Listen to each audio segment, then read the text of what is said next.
भरी कहानी, दर्द भरी कहानी लेकर आया हूँ। माँ सबकी होती है और सबको ये कहानी सुनना चाहिए, इसलिए कि इससे आपको हमदर्दी होगी।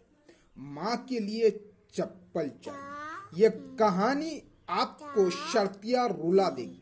रात 8 बजे का समय रहा होगा। एक लड़का एक जूतों की दुकान में आता है। गांव का रहने वाला था पर तेज था। उसके बोलने का लहजा गांव वाले की तरह था पर बहुत ठहरा हुआ लग रहा था। लगभग 21 वर्ष का रहा होगा।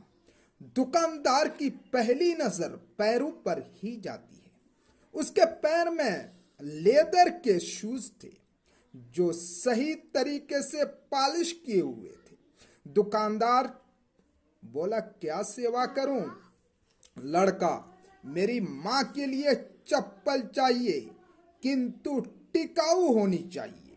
दुकानदार, वे आई हैं क्या? वे आई हैं क्या? उनके पैर का नाप। लड़के ने अपना बटुआ बाहर निकाला, 4 बार फोल्ड किया, एक कागज जिस पर पेन से आउटलाइन बनाई दोनों पैर की। दुकानदार, अरे मुझे तो नाप के लिए नंबर चाहिए था। वो लड़का ऐसे बोला मानो कोई बांध फूट गया हो। क्या नाप बताऊं साहब? मेरी माँ की जिंदगी बीत गई, पैरों के छाले पड़े, पैरों में कभी चप्पल नहीं पहनी। माँ मेरी मजदूर है, कांटे झाड़ी में भी जानवरों जैसी मेहनत कर कर के मुझे पढ़ाया। पढ़कर अब नौकरी लगी है, आज पहली तनख्वाह मिली। दिवाली पर घर जा रहा हूं तो सोचा माँ के लिए क्या ले जाऊं, तो मन में आया कि अपनी पहली तनख्वाह से माँ के लिए चप्पल लेकर जाऊं। दुकानदार ने अच्छी टिकाऊ चप्पल दिखाई जिसकी कीमत 800 रुपये थी। चलेगी क्या? वह उसके लिए तैयार था। दुकानदार ने सहज ही पूछ लिया कि कितनी तनख्वाह है तेरी? अभी तो 12,000, रहना खाना मिलाकर 7-8 हजार खर्च हो जाएंगे। यहाँ और 3,000 माँ के लिए। अरे फिर 800 रुपये कहीं ज्यादा तो नहीं? तो बात बीच में ही काटते हुए वो बोला, नहीं कुछ नहीं होता। दुकानदार ने बॉक्स पैक कर दिया, उसने पैसे दिए, खुशी खुशी वो बाहर निकला। चप्पल जैसी चीज की कोई किसी को इतनी महंगी भेंट नहीं दे सकता। इधर दुकानदार ने उसे कहा, थोड़ा रुको। दुकानदार ने एक और बॉक्स उसे हाथ में दिया।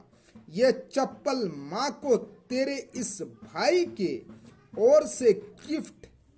माँ से कहना कि पहली खराब हो जाए तो दूसरी पहन लेना, नंगे पैर नहीं घूमना और इसे लेने से मना मत करना। दुकानदार और लड़के की आंखें भर गईं। दुकानदार ने पूछा, क्या नाम है तेरी माँ का? लक्ष्मी, उसने उत्तर दिया। दुकानदार ने एकदम से दूसरी मांग करते हुए कहा, उन्होंने मेरी प्रणाम कहना। और क्या मुझे एक चीज दोगे? वह पेपर जिस पर तुमने पैरों की आउटलाइन बनाई थी, वही पेपर मुझे चाहिए। वह कागज दुकानदार के हाथ में देकर खुशी खुशी चला गया। वह वाला कागज लेकर दुकानदार ने अपनी दुकान के पूजा घर में रखा। दुकान के पूजा घर में कागज को रखते हुए दुकानदार के बच्चों ने देख लिया था और उन्होंने पूछ लिया कि ये क्या है पापा। दुकानदार ने लंबी सांस लेकर अपने बच्चों से बोला, लक्ष्मी जी की पगलिए हैं बेटा। एक सच्चे भक्त ने उसे बनाया है। इससे धंधे में बरकत आती है। बच्चे, इससे धंधे में बरकत आती है। यह है माँ की दुख भरी कहानी। अगर वीडियो अच्छी लगे तो लाइक कीजिए, सब्सक्राइब कीजिए, अपने दोस्तों को शेयर कीजिए।